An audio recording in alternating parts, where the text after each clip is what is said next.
नमस्कार दोस्तों, आप सभी का स्वागत है ऑप्ट्यूजर्स पे। तो CUET M economics entrance examination के लिए जो है हम MCQ कवर करेंगे आपके माइक्रो इकोनॉमिक्स से। 2000 MCQ की सीरीज़ चल रही है जिसमें एक नेक्स्ट वीडियो आप सभी के सामने है। और अगर आप हमारे जो है टेलीग्राम ग्रुप को ज्वाइन करना चाहते हैं तो लिंक मैंने डिस्क्रिप्शन में दे रखा है, आप ज्वाइन कर सकते हैं, जिसमें कि CUET M economics entrance examination से रिलेटेड जो भी काफ़ी अपडेट्स रहती है वो हम वहाँ पर शेयर करते रहते हैं, और आपकी कॉन्टेंट से रिलेटेड भी जो चीज़ें रहती है वहाँ पर शेयर होती है। ठीक है, अगर आप हमारे जो है बैच को ज्वाइन करना चाहते हैं, टॉपर्स बैच को, तो आप कर सकते हैं, जिसमें कि आपको live lecture, recorded lecture, topic wise 60+ जो है टेस्ट सीरीज़, 10+ टेस्ट सीरीज़ जो कि आपके एग्जाम बेस्ड, जो कि जिसमें कि आपके पार्ट ए और पार्ट बी दोनों इंक्लूडेड रहेंगे। ये फ्री ऑफ कॉस्ट है हमारे कोर्स स्ट्रक्चर के में। और याद रखिएगा, आपको रिविजन क्लासेस और जो है मैराथन भी मिलेगा आपके at the time of examination. ठीक है, तो सारी चीज़ें कवर होंगी। आपको मैथमेटिक्स गेट क्वालिफाइड जो है टीचर पढ़ाते हैं, 3 टाइम्स गेट क्वालिफाइड टीचर। तो आप जो है हमारे बैचेस को ज्वाइन करना चाह रहे हैं तो कर सकते हैं, मैंने जो है डिस्क्रिप्शन में नंबर दे रखा है। तो चलिए स्टार्ट करेंगे पहले क्वेश्चन से। पहला क्वेश्चन है, the technique of optimization include. Technique of optimization में क्या क्या चीज़ें आती है? क्या आपका जो है marginal analysis, calculus and linear programming.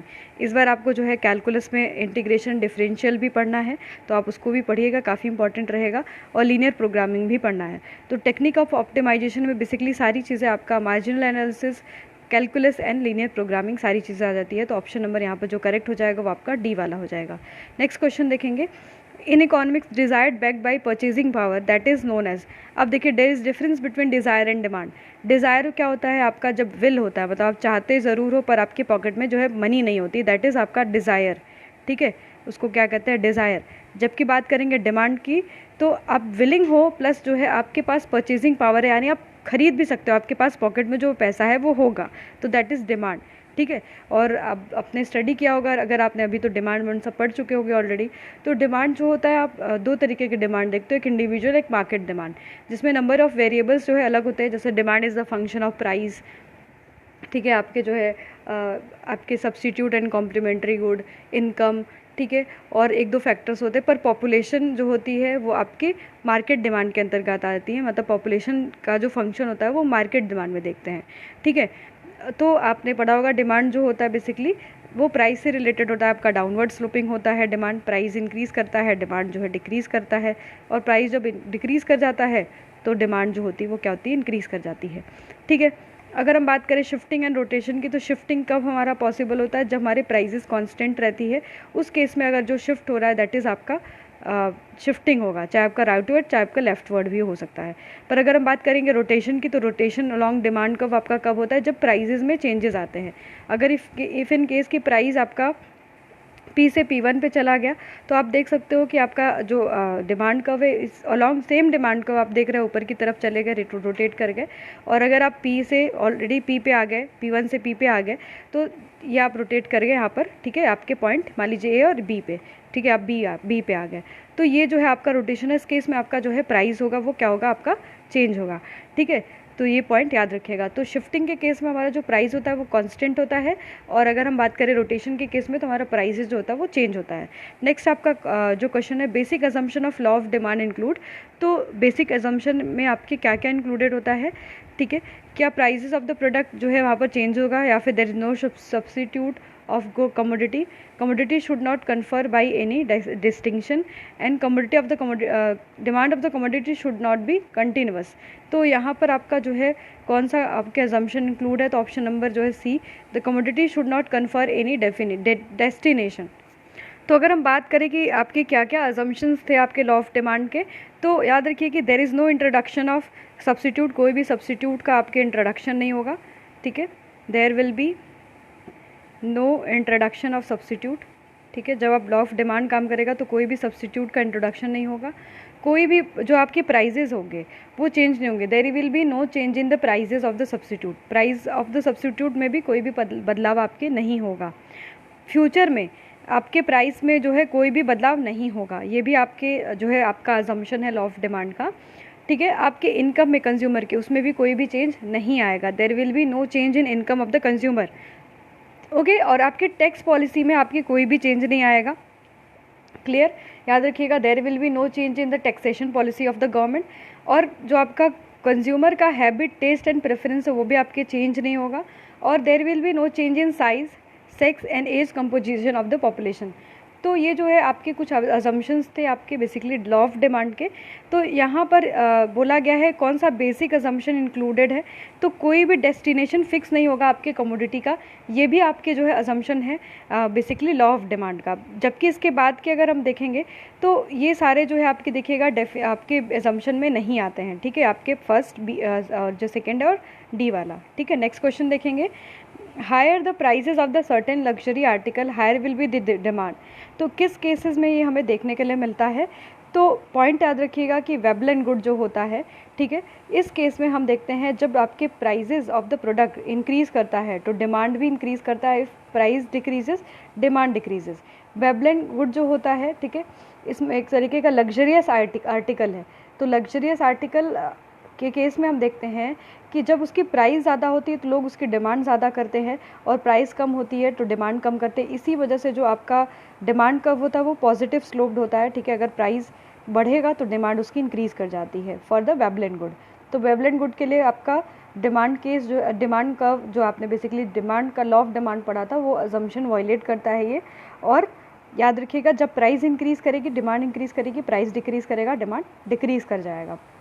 Next हमारा, if in the case of perfectly elastic demand curve is, अगर आपका गुड जो है परफेक्टली इलास्टिक है। अब देखिए इलास्टिसिटी के बारे में पूछा है, आपको पता होना चाहिए कि इलास्टिसिटी की डिग्री, पहली चीज़ तो इलास्टिसिटी जो वर्ड है, ठीक है, इलास्टिसिटी जो वर्ड है इसका मतलब क्या होता है, चेंज, है ना, रिस्पॉन्सिवनेस या फिर बोलते हैं, ठीक है, रिस्पॉन्सिवनेस बोलते हैं। इसका मतलब क्या है, चेंज और रिस्पॉन्सिवनेस का मतलब क्या है बेसिकली अगर हम समझें तो, अगर इन टर्म्स ऑफ जो है इलास्टिसिटी ऑफ डिमांड की बात करें तो आपको पता है कि डिमांड में चेंज यानी इलास्टिसिटी ऑफ डिमांड, यानी डिमांड में क्या हो रहा है आपके, चेंज आ रहा है, ठीक है। तो यहाँ पर पूछ रहा है कि परफेक्टली इलास्टिक डिमांड, ये आपके डिग्रीज़ के अंतर्गत आता है। There are 5 degrees of elasticity. एक आपका इलास्टिसिटी की वैल्यू 0 होती है, एक ग्रेटर देन 1, एक आपके लेस देन 1, एक इक्वल्स टू 1, और एक आपकी क्या होती है, इन्फिनिटी आपकी वैल्यू होती है, ठीक, क्लियर। अब हम बात करेंगे कि आपके अगर मान लीजिए कि वैल्यू इन्फिनिटी है, ठीक है, किस केस में इन्फिनिटी होती है आपके, percentage change in quantity demand divided by percentage change in price, ठीक है, यहाँ पर चेंज का मतलब डेल्टा से होता है, ठीक है, क्लियर। तो अब इस केस में जो है आपकी क्वांटिटी डिमांड में इनफाइनाइटली चेंज आएगा, ठीक है, 100% आपकी क्वांटिटी डिमांड बदल गई पर आपका प्राइस स्टिल वही है, प्राइस में कोई भी चेंज नहीं आया। तो ऑब्वियसली बात है, जो आप क्वांटिटी डिमांड को आप एक्स एक्सिस पे लाई करवा रहे हो, प्राइस को वाई एक्सिस पे, तो उस केस में आप देखते हो कि आपका जो प्राइस है उसमें कोई भी चेंज नहीं आया। तो मान लीजिए कि प्राइस इकोनॉमी में प्रिवेल करिए 10 रुपीज़ किसी भी कमोडिटी की, आप उस पर जो है इनफाइनाइटली डिमांड कर सकते हो, जितना मन का है चाहे उतना। तो हॉरिजॉन्टल किस केस में होता है, जब इलास्टिसिटी क्या होती है आपके बेसिकली की वैल्यू इन्फिनिटी होती है, या फिर इसको हम लोग परफेक्टली इलास्टिक डिमांड करते हैं। परफेक्टली इलास्टिक का मतलब क्या, कि आपका जो डिमांड है वो जितना मन का है चाहे उतना बदल सकता है, परफेक्ट इलास्टिक है, ठीक है, परफेक्ट चेंज इन डिमांड, ठीक है। तो परफेक्ट चेंज इन डिमांड का मतलब there is 0 change in price, price में 0 चेंज आएगा, कोई भी चेंज नहीं आएगा। डिमांड में पर कितना चेंज आएगा आपके, इनफाइनाइट। तो आपका कैसा हो जाएगा, ये कर्व आपका हॉरिजॉन्टल हो जाएगा। ऑप्शन नंबर इसी वजह से बी आपका करेक्ट है। अगर हम बात करें आपके वर्टिकल के केस में, मैं यहाँ पर 2-3 ऑप्शन दिया वो सब भी मैं बता रही हूँ। आपके अगर वर्टिकल के केस में देखा जाएगा तो परफेक्टली इन इलास्टिक डिमांड है, क्वांटिटी डिमांड आपका सिर्फ वही है, प्राइस आपकी चाहे जितने मन करे उतने बदल सकती है, क्लियर, ठीक है। तो इसको बोलते हैं परफेक्टली इन इलास्टिक डिमांड। इसके केस में जो हमारा क्वांटिटी डिमांड है उसमें बदलाव नहीं आता, इसी वजह से इलास्टिसिटी की वैल्यू आपकी क्या हो जाती है, 0 हो जाती है। तो वर्टिकल किस केस में होता है आपके, परफेक्टली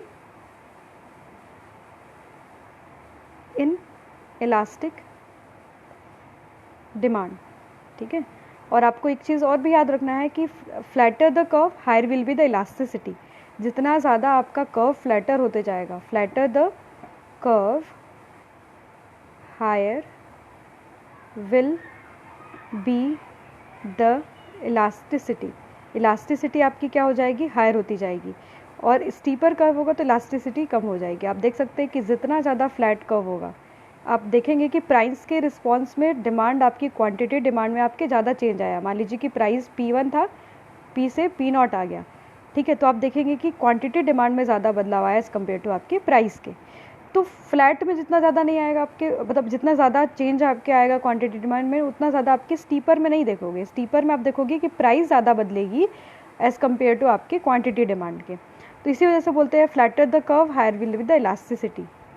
ग्रेटर देन 1 का केस फ्लैटर में होगा, थोड़ा सा स्टीप आपका होता है लेस देन 1 का केस, ठीक है, ये पॉइंट याद रखिएगा। Relatively elastic and relatively inelastic. Relatively elastic किसको बोलते हैं? जब ग्रेटर देन 1 का केस होता है तो उसको हम लोग बोलते हैं रिलेटिवली, ठीक है, रिलेटिवली इलास्टिक डिमांड बोलते हैं, ठीक है, इस चीज़ को याद रखिएगा, इसको बोलेंगे रिलेटिवली इलास्टिक। और अगर ई इज लेस देन 1 तो आपका होता है रिलेटिवली इनइलास्टिक, ठीक है, ये चीज़ याद रखिएगा, ठीक, ये पॉइंट याद रखिए। नेक्स्ट क्वेश्चन देख लेंगे। Outlay method of measurement of elasticity is called as. Outlay method को क्या कहते हैं? क्या ये आपका परसेंटेज मेथड भी होता है, या फिर आपका एक्सपेंडिचर मेथड, या फिर पॉइंट मेथड, या फिर आपका ज्योमेट्रिक मेथड, ठीक है। तो अब यहाँ पर आपको एक क्वेश्चन और बन जाता है कि कितने मेथड्स है आपके मेजर करने के लिए इलास्टिसिटी को। तो यहाँ पर याद रखिएगा कि आपके 5 मेथड हम टोटल पढ़ते हैं। कौन कौन सा? पहले आपका जो परसेंटेज मेथड होता है, इसको हम लोग और किस नाम से जानते हैं, पेपर में पूछ सकता है आपके, तो प्रोपोर्शन मेथड भी इसको कहा जाता है, ठीक है, ये आपका प्रोपोर्शन मेथड भी होता है। टोटल आपका एक्सपेंडिचर मेथड को हम लोग टोटल आउटले मेथड भी कहते हैं, ठीक है, टोटल आउटले मेथड भी कहा जाता है, ठीक है। किसने दिया था ज़रा कमेंट सेक्शन में हमें बताइएगा। पॉइंट मेथड को आपका ज्योमेट्रिक मेथड भी कहा जाता है, ठीक है, ज्योमेट्रिक मेथड भी कहा जाता है।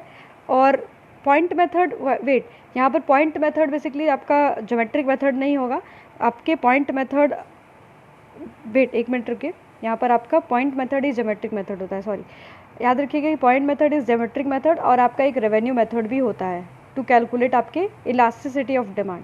क्लियर, ये पॉइंट याद रखिएगा, ठीक है। तो अब पॉइंट मेथड आपका जो है ज्योमेट्रिक मेथड रहेगा, और एक आर्क इलास्टिसिटी ऑफ डिमांड भी होता है, ठीक है, आर्क इलास्टिसिटी ऑफ डिमांड भी होता है, ठीक है, ये पॉइंट याद रखिए। और रेवेन्यू मेथड भी होता है। तो कितने मेथड्स हो गए आपके? जो आपका परसेंटेज मेथड है जिसको हम प्रोपोर्शनेट मेथड भी कहते हैं, एक्सपेंडिचर मेथड को टोटल आउटले मेथड भी कहा जाता है, पॉइंट मेथड को आपके ज्योमेट्रिक मेथड भी कहा जाता है, और रेवेन्यू मेथड भी आपका होता है, ठीक है। और याद रखिएगा, और एक आपका arc elasticity of demand method भी होता है, ठीक है, आर्क इलास्टिसिटी भी होता है, ठीक है।